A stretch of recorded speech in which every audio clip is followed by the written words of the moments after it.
Welcome to the Great Detectives of Old Time Radio. From Boise, Idaho, this is your host, Adam Graham. If you have a comment, email it to me, box13@greatdetectives.net. Follow us on Twitter at Radio Detectives and become one of our friends on Facebook, facebook.com/Radio Detectives. Today's episode is brought to you by the support of our listeners. Thanks so much for your support. I'd like to thank Tracy and James, Deborah, and Thomas. Thank you so much for your support. We're going to bring you a new series, and it's another one of those very obscure programs. John Dunning's Encyclopedia of Old Time Radio is chock full of information on hundreds of old-time radio programs. It's 850 pages long and does not have a single word on this particular show, The Cases of Mr. Ace. In fact, the only thing I was able to find on Cases of Mr. Ace was doing a search on Google Books, and they have old issues of Billboard magazine. And there were several advertising Cases of Mr. Ace. It was a syndicated show, and they were offering it to radio stations, just like The Adventures of Frank Race, which I just noticed after recording yesterday. We have Race and then Ace. But it's produced by Paragon Radio Productions, a somewhat obscure company. And that is the only reference. The other claim to fame was how Cases of Mr. Ace was actually turned into one of television's first private detective series, and it was changed under the name Cases of Eddie Drake. However, it's the same basic concept. The star of the program is George Raft, who was a great leading man, particularly from the 1930s. And he became really well known for gangster films. And he kind of ran into decline in the early 40s. So at this point, his star is fading a bit. This series was produced in 1947. Things kind of went downhill when he turned down the role in a film called The Maltese Falcon. Partially because he didn't know that it hadn't been directed by the director, and partially because there had already been a version made of The Maltese Falcon. But still, the producers of Cases of Mr. Ace thought that he still might be a big draw, as were other actors of the era. Alan Ladd, of course, in Box 13, which was one of the first programs we saw, had a similar arrangement. This one is less well remembered, but still worth a listen. We have 2 episodes of this series, so let's go ahead and take a listen to this one. I should say that dates on these series are very hard, so I'm not going to put a date on this one. This appears to be either a pilot or the first episode of the series, cannot tell which. But this episode, produced in 1947, is Key to a Booby Trap. The Cases of Mr. Ace, starring George Raft.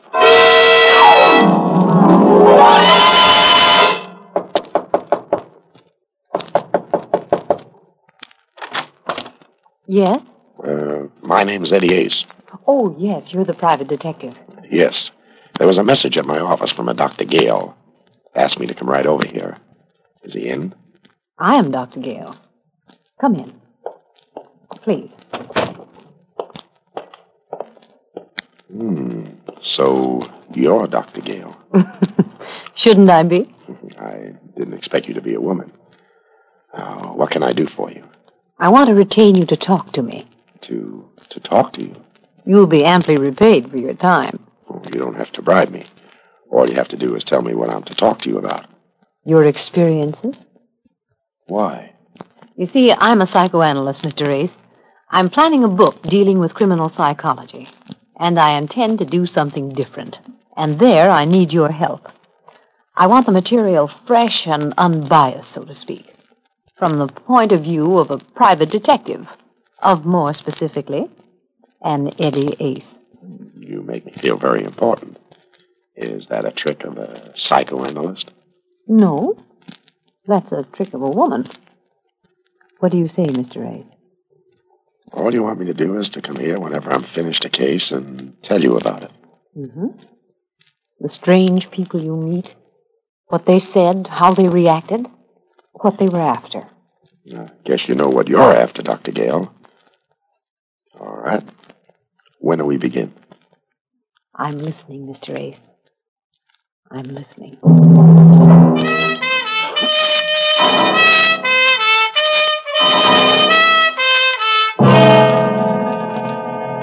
The Cases of Mr. Ace, starring George Raft and produced and directed by Jason James.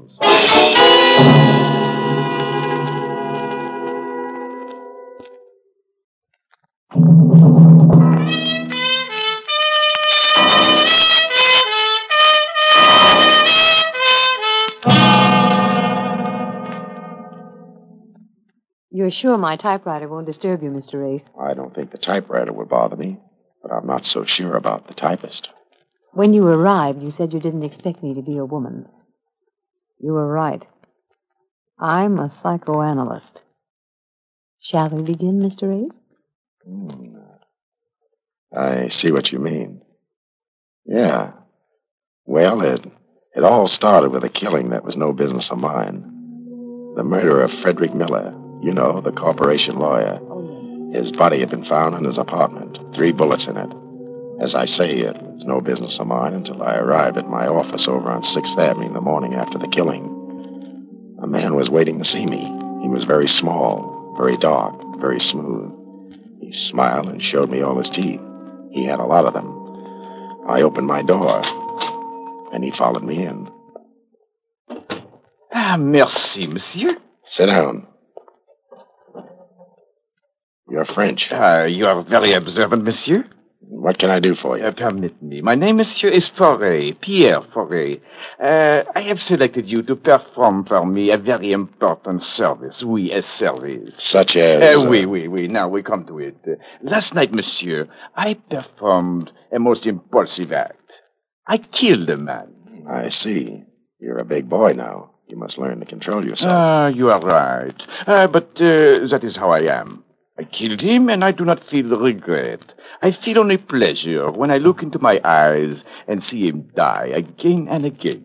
That's better than a double feature. I had warned this man, monsieur. Twice I had warned him to stay away from Sadie, my wife. He would not. So I killed him. It is simple. You make it sound reasonable. Who is the lucky lover? A pig named Miller. It is in all the papers. Oh, such a fuss. All for one pig named Miller. Frederick Miller, eh? Oui. Cochon. What are your plans?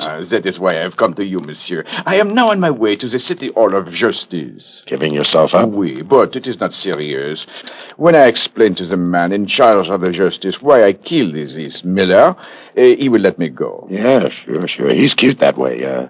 Why did you come to see me? To hold for me 2 things, monsieur. One, $500.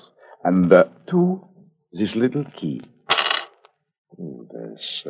This key, eh? Oui. You will hold it for me until after the man in charge of the justice has heard my case. When I return, he will give it to me. Suppose you don't return. Oh, it is certain. How do I know? Because I am a Frenchman. But I say, if by some silly mistake I am detained, then you will give it to my lawyer. But only if I am detained by what you call a conviction of guilty. Why not give it to your lawyer now, yourself? He still remains to be selected, and I do not wish to surrender myself to the justice dispenser with the key on my person. I see. And this 500, what do I do with it? That? You keep it, monsieur, for your trouble.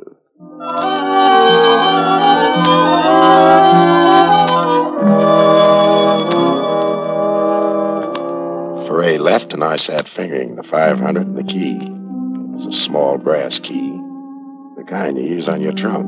No marks on it except the number, 427. I had Foray doped as a nut.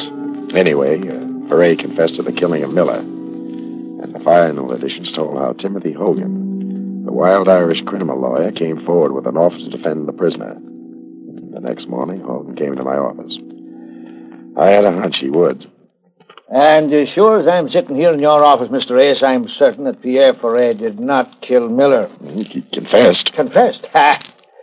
So there you have a darling confession. A Frenchman, a crime of passion, and he gives himself up. Oh, no, not Foray. Not after talking to the man. And what's your best guess? Think, man, think. Can't you see it? Maybe I'm looking in the wrong direction. And that you are. Foray is covering up for someone he loves. His wife? Aha, that's the thought, Mr. Ace. That's precisely the thought. And that's why the case attracted me. There's no money in it, but it's sentimental and violent, and I'm Irish. Could be. But if he's covering up for his wife, how are you going to get him to sing? I must. If I can get him to recant a confession from his wife, why, I could get her an acquittal with a twist of the wrist. Good heavens, man, look at the elements. Self-sacrificing husband, outraged and betrayed wife. She comes forth at the last minute. Why, it's better than Mother McCree. I'll have the jury swimming in their own tears. I like your script. How are you going to get it on the stage? Aha, that is the problem. And there I need your help. I know this much. Yesterday, before he gave himself up, Foray came to you. What did he tell you? Nothing. He gave you something? Nothing. Oh, I don't think you're telling me the gospel truth, Mr. Ace. I'm not. I see. Very well. I'll try to persuade Foray to give you his permission to talk to me. That's better. But in the meantime, Mr. Ace, you might try to sound out the wife for me. Very, very discreetly, understand? But sound her out. You hiring me? Yes. Will you see what you can do? I'm practically there now.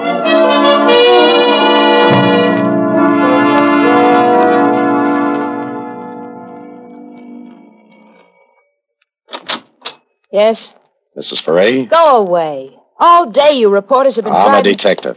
What do you want? Sit down. Say what you want and get out.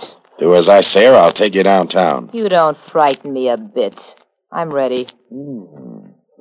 I see what you mean. Okay. I'll level with you, Mrs. Foray. I'm not from the police. I'm a private detective. I'm working for your husband's lawyer on the Miller killing. You knew Miller. Yes. Yes, I knew him. What is there to work on? That rat Pierre killed him. I hope he dies in the chair for it. Pierre says you were seeing Miller. That might save him from the chair. Let him prove that. Just let him prove I ever saw Fred Miller outside of his office on business. When did you see Miller last? None of your business. Get out. Sure. But keep this in mind, Mrs. Foray. Your husband confessed to the murder. But maybe you'd be able to give the jury the impression that he's covering up for someone else. Someone maybe like his ever-loving wife. I said go on. Get out. Oh, by the way, did you ever see this key before? No. Now get out of here. And tell that rat Pierre I'll do my best to get a ringside seat for his execution.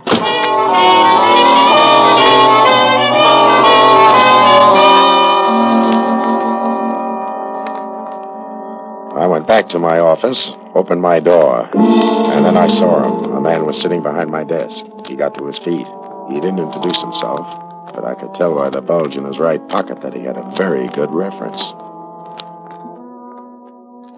You are Mr. Ace. What do you want? The key, Mr. Ace. What key?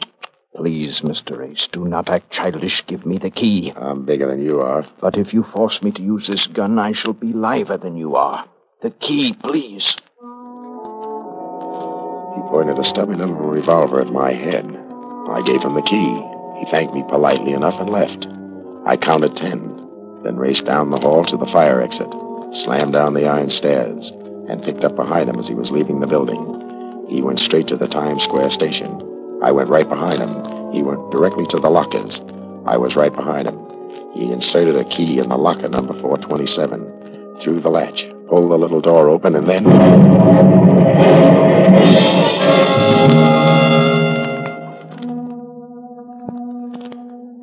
It must have been hours later when I opened my eyes. I was still in the station. Near me and around me were maybe a dozen more. Cops and interns milled around. But bending over me was Detective Lieutenant Walsh. Feeling better, Ace? Yeah, Oh, my head. What happened? Bomb exploded in a locker. Anybody killed? Yeah, the man who opened the booby trap. Blown to bits, and 3 bystanders. You were lucky. You can say that again. All right, I will. You were lucky, and I mean lucky that you didn't open it yourself. I? How could I open it? With the little key you showed Sally Foray. Oh, you certainly get around. Where'd you get that key? From Pierre Foray. Oh, Pierre Foray, eh? That's the name. He came to my office. Gave it me to hold. You can ask him. Well, suppose you ask him, Ace. But you'd better get yourself a good spiritualist.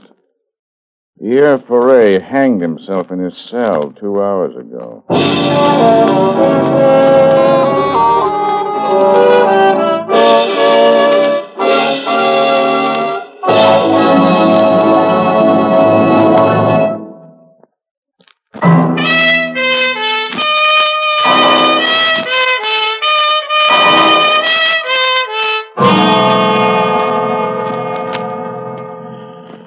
Walsh took me down to police headquarters. He talked to me for 2 hours. He didn't learn a thing, but I did. Pierre was visiting his cell by Hogan and Mrs. Foray just before he strung himself up. It was Hogan who found his body when he went back to talk to him again. I asked Walsh what he knew about Hogan, and he didn't know much. I left police headquarters and went around the corner to Jenny, the bail bond. Jenny had been around New York longer than the city charter and runs the biggest bail bond mill in town. I asked her what she knew about Timothy Hogan. She didn't know much offhand, but promised me a rundown by morning. I said I'd call her and left it at that. Outside, the rain was just beginning to wash the town. A hack pulled up. I opened the door, bent to get in when the butt of the gun came down across my skull, and that was that. It was the cold water that brought me out of it. I opened my eyes. The ceiling and the chandelier spun around. I closed them again.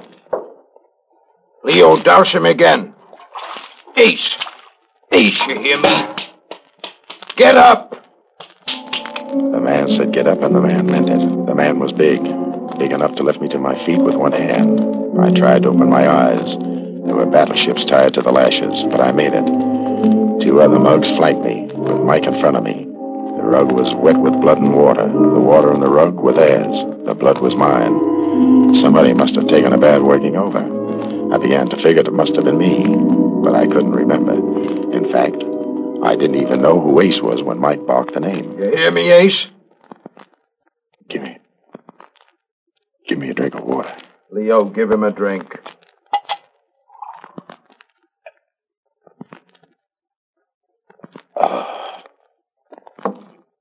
Better. You're making a lot of trouble for us, Ace. It ain't necessary. Now look what you look like. Busted nose, busted lips, busted eyes. You think we like to do things like this? And just look at me old lady's rug. Don't let it break you up. Just look at yourself. And for what? Tell me. For what? Because you get stubborn. You mustn't be impatient. I'm not very bright. What am I stubborn about? All we want to know is where is the envelope Foray gave you? Michael, how much longer will you be? Just a few more minutes, Ma. Oh, well, just look at that on! I'll have it cleaned. Well, hurry up! The hot cakes is getting all burned.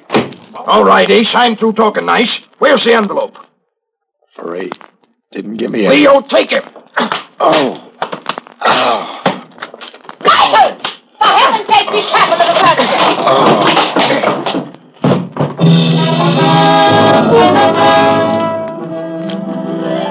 And the last I remember, there was the old hag screaming about her furniture. I know I smashed a chair when I went down, and that made me feel pretty good. I felt the water hitting my face again. I got my right eye unstuck. I was on my back in a field up in the Bronx. The rain washed over my bruised face, and that felt fine. But I couldn't stay to enjoy it. I remembered there was a phone call I had to make. And by the time I let myself into my apartment over on 3rd Avenue, the sun was up. I looked into a mirror. I never saw the guy before in my life. But even if he was a stranger, I had to do something for him. I wrapped some ice in a towel, held it over my face, and then I picked up the phone.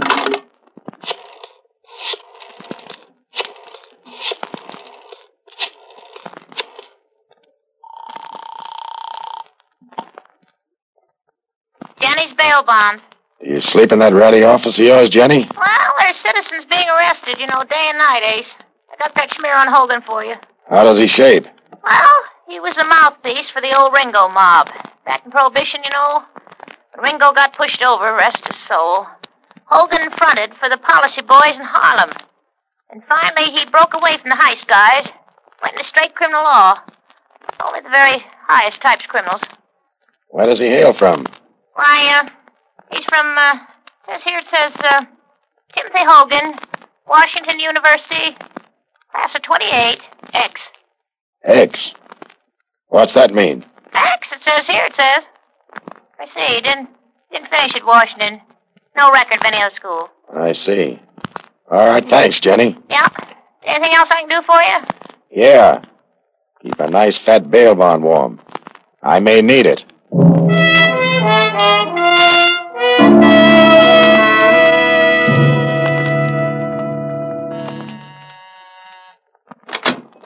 Who is it? What?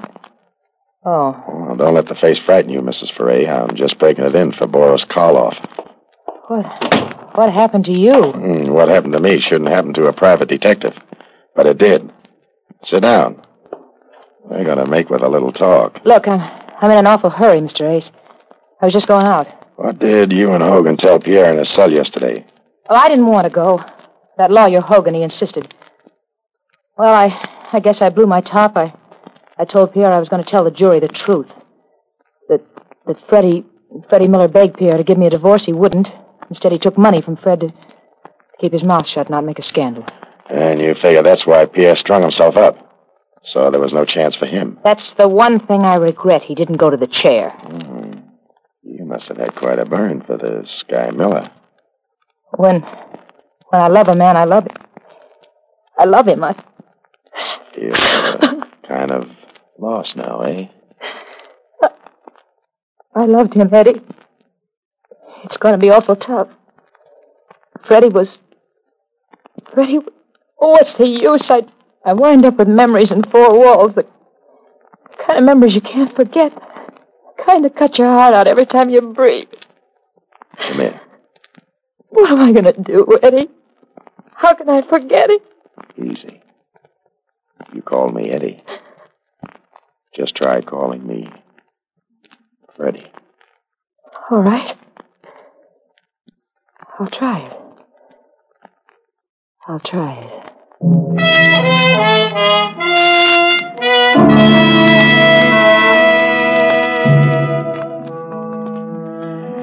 A little later, I remembered that Sally was just on her way out when I arrived. I asked where she was headed for. She hedged a little, but then I saw the court orders on the desk.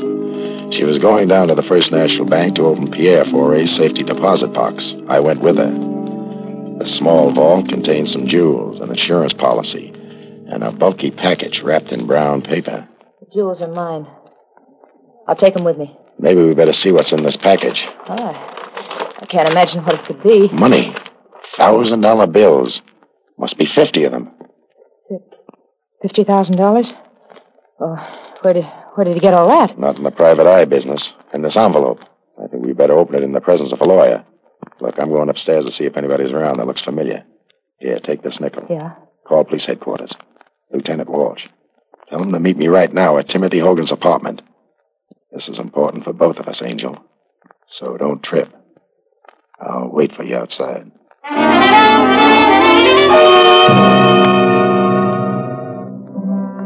I waited. 4 minutes later, she joined me. Told me Walsh was starting out. We got to Hogan's apartment first.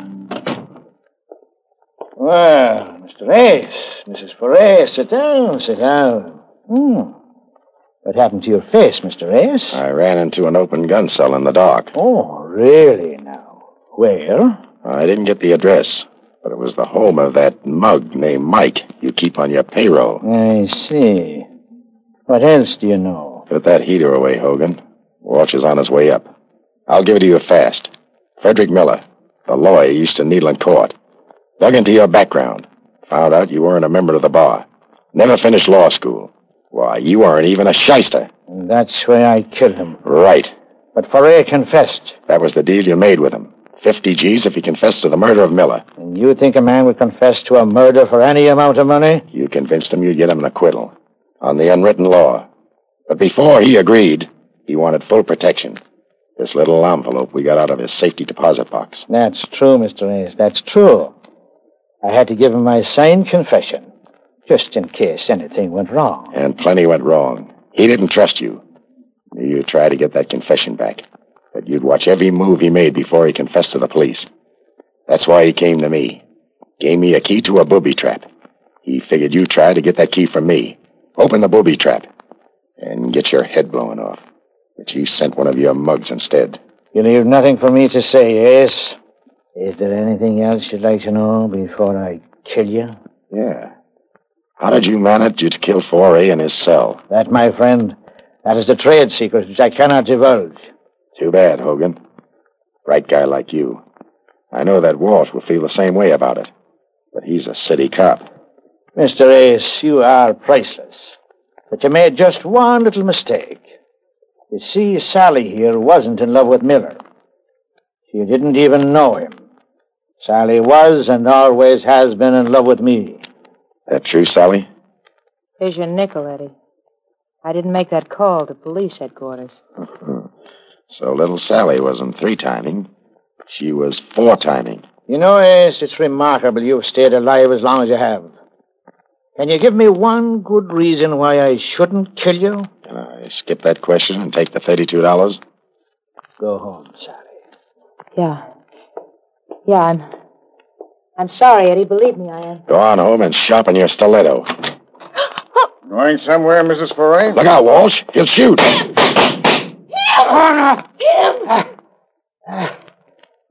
That's a darling break. Tim. Sally, did you double... No. Did you cock? No. No, I didn't, Tim. Honest, I didn't.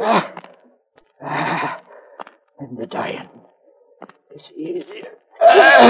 Tim. Stop wailing, Sally. He can't hear you. He's dead. And I wish he'd killed you. A brilliant man like him shot down like a dog, and you stand there. Okay, Walsh. From here on out, it's your party. The confessions in the envelope will give you the score. Sally is right.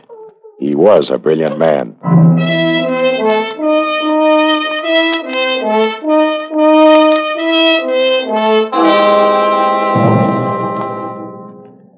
And that's how Timothy Hogan died. Yeah, I called Walsh when I left Sally for a minute at the bank. She could have been held as an accessory to the murder of her husband in his cell. But Walsh never got her down to headquarters. She took a header out of the window. I guess it was better for her like that. Well, that was a gory business, wasn't it? Gory? Oh, I thought I'd give you the mild ones first. Mild? Good heavens. Do you mean that this sort of thing goes on with you all the time? Only when business is good. Well, for my sake, then, I hope business improves. Good night, Mr. Ace. There's something I like to say, Dr. Gale. Yes? Well, it's... never mind. Maybe next time. Or maybe the time after that. You're reading my thoughts marked private. Good night, Dr. Gale.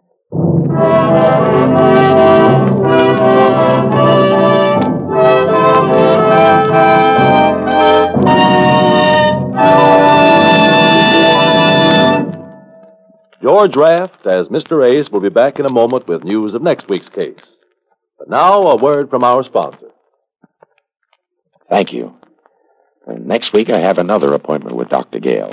I'm going to tell her about a murder that shouldn't have happened, not even to a corpse. And, George, we'll all be waiting to hear that. In the assisting cast tonight, you heard Jeanette Nolan, Kathy Lewis, Theodore Von Eltz, Leo Cleary, and Stanley Farrar. The music was composed and conducted by Sandy Courage. This is Carlton Cadell speaking and inviting you to listen again to George Raft in the Cases of Mr. Ace.